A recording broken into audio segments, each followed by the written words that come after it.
तशरीफ रखते हैं। लोचन साहब, डिफरेंट डिपार्टमेंट्स के HOD, मेरे साथ मेरे डिपार्टमेंट्स के यहाँ ऑफिसर्स, यहाँ प्रोग्राम ऑर्गेनाइज करने वाले हमारे हजरात। अब नाम अगर लेना शुरू करेंगे तो मेरे ख्याल में काफी समय लगेगा। गोविंद जी और उनकी पूरी टीम, और खासकर हमारे स्टेट सेक्रेटरी साहब, जिन्होंने बड़ी बेहतरीन अंदाज में आज की इस प्रोग्राम को चलाया। मैं बाबा साहब अम्बेडकर के जन्मदिन के मौके पे आप सबको मुबारक करूंगा।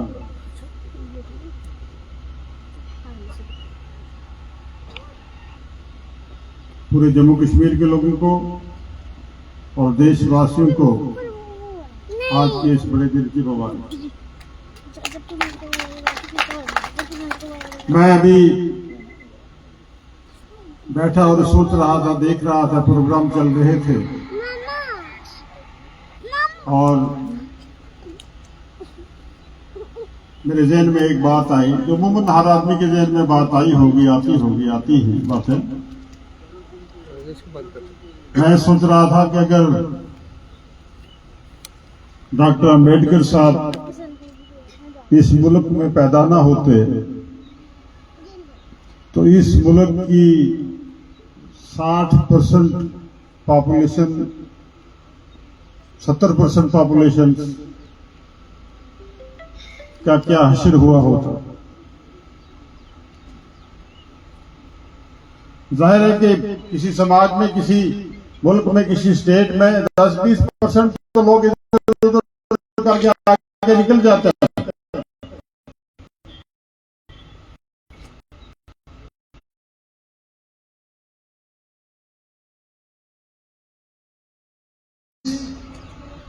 कि जिनका कोई पुरसाने हाल नहीं था,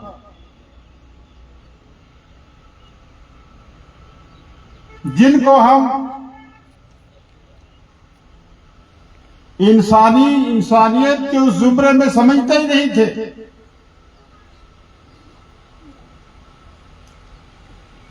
और ये भी सही है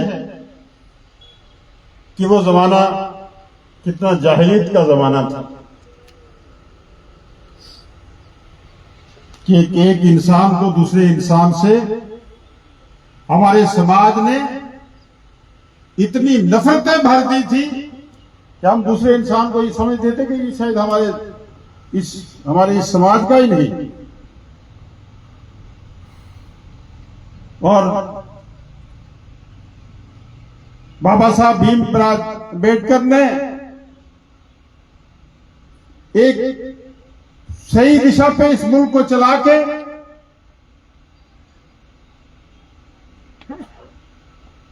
एक रोशनी की तरफ इस मुल्क को चला के हमें एक बड़ी मुतबरक किताब दी, जिसको हम हिंदुस्तान का आइन कहते हैं। वो कहते हैं ना, कुछ जो इतना सह जाता है कि गम से खोगर हो इंसान तो मिट जाता है गम, मुश्किलें इतनी पड़ी मुझ पे कि आसान हो गई। डॉक्टर साहब ने ये मुश्किलात देखी और देखने के बाद उस वक्त के समाज का, उस वक्त की सोसाइटी का मुकाबला किया और आने वाली दुनिया को जीने का रास्ता बता दिया। बड़ी अच्छी बात कही हमारे यहां एक साहब ने कि अगर हिंदुस्तान को ही भारत महान क्यों कहा जाता है, भारत महान अगर कहा जाता है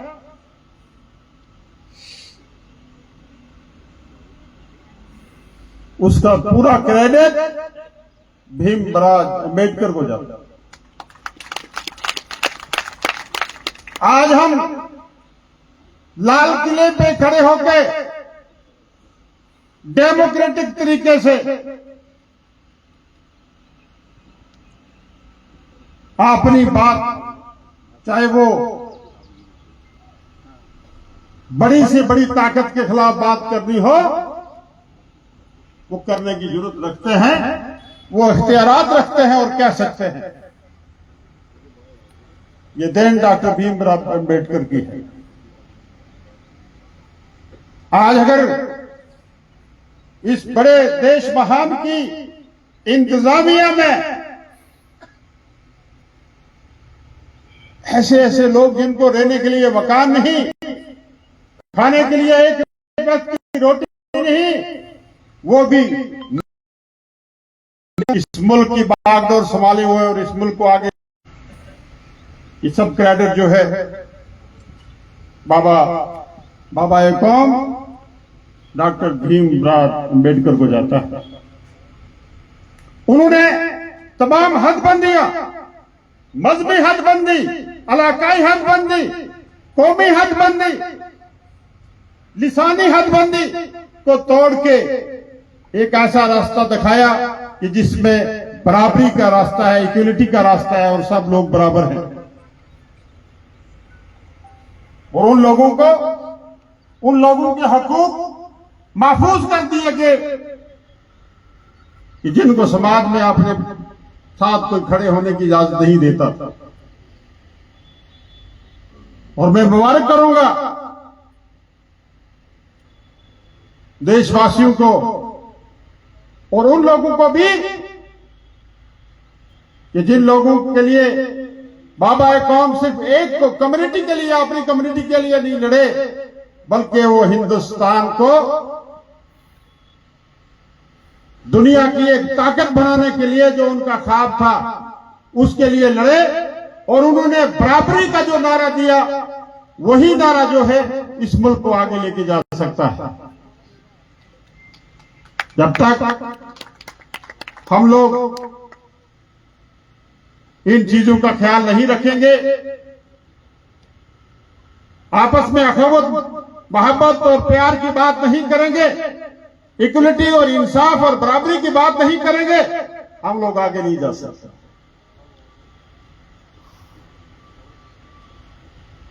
किसी ने एक बात का इशारा किया कि आखिर क्या कमी है इतना कुछ होने के बावजूद भी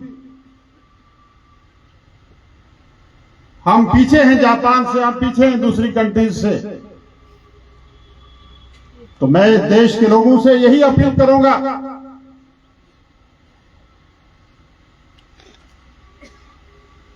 और मैं ये कहता भी रहा हूं कि जैसे शेर कश्मीर शेर मोहम्मद अब्दुल्ला का जो नारा कि शेर कश्मीर का क्या इरशाद, हिंदू मुस्लिम सिख इत्तेहाद जिंदाबाद जिंदाबाद। और बाबा साहब अम्बेडकर का ये इतिहास और उनका एक जो रास्ता दिखाया हमने, अगर इन चीजों को हम अपनाएंगे, इक्वलिटी और बराबरी और अखबूत और भाईचारे को अपनाएंगे, तो दुनिया की कोई ताकत नहीं है जो इस भारत देश को महान बनने से रोक सकती है और भारत दुनिया का विश्व गुरु न बन पाए।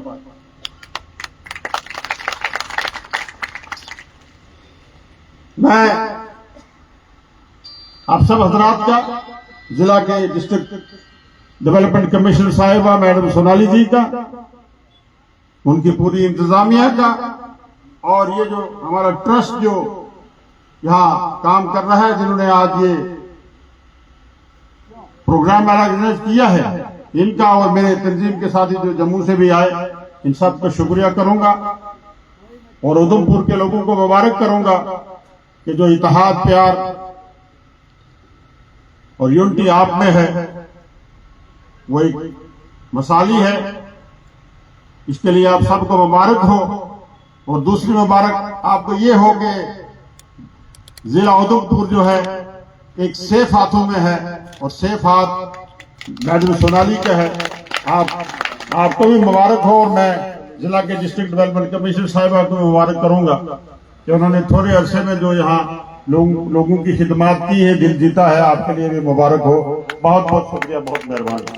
आपने रेजोल्यूशन दिया है। पिछले दिनों मेरे बड़े भाई रामपाल जी जो हमेशा डाउन टाउन कम्युनिटीज की और शेड्यूल कास्ट शेड्यूल ट्राइब की हमेशा नुमाइंदगी करते हैं, बात करते हैं, मेरे लोचन साहब हैं,